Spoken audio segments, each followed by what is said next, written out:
تبدیلی اگر آئے گی وہ نفاذ اسلام سے آئے گی۔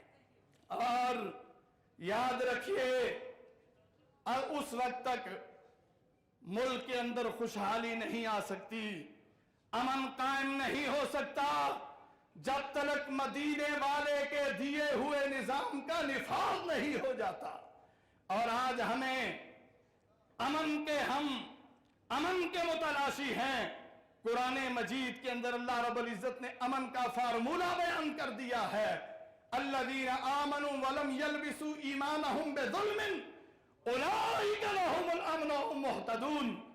فرمایا جو لوگ اپنے ایمان کو شرک سے آلودہ نہیں کرتے، اللہ رب العزت انہیں انعام کے طور پہ امن عطا کر دیتے ہیں۔ اور فرمایا جو لوگ کلمہ پڑھ لینے کے بعد، ایمان کا دعویٰ کرنے کے باوجود اپنے ایمان کو شرک سے آلودہ کرتے ہیں، انہیں امن نصیب نہیں ہو سکتا۔ آج ہمارا کون سا شہر ہے کہ جس شہر کے اندر اللہ کی توہین اور گستاخی نہیں ہو رہی؟ کسی ایک شہر کا نام بتا دیجئے۔ امن کیسے آئے گا؟ تو میرے نوجوان بھائیوں دوستو، اہل حدیث یوتھ فورس کا یہی پیغام ہے۔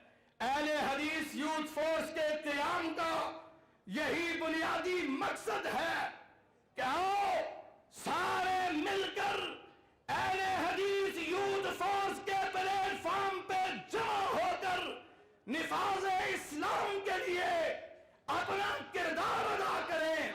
اور میں اللہ کی قسم اٹھا کے کہتا ہوں کہ اگر اہل حدیث نوجوانوں، اگر تمہیں شعور نصیب ہو جائے اور نفاذ اسلام کے لیے اگر تم اپنا کردار ادا کرنے کا عزم کر لو، تو دنیا کی کوئی بھی طاقت ہمیں اپنی منزل کے حصول میں رکاوٹ نہیں بن سکتی۔ میں آخر میں یہی کہنا چاہوں گا کہ اٹھو، میری دنیا کے غریبوں کو جگا دو، کاخ امراء کے در و دیوار ہلا دو۔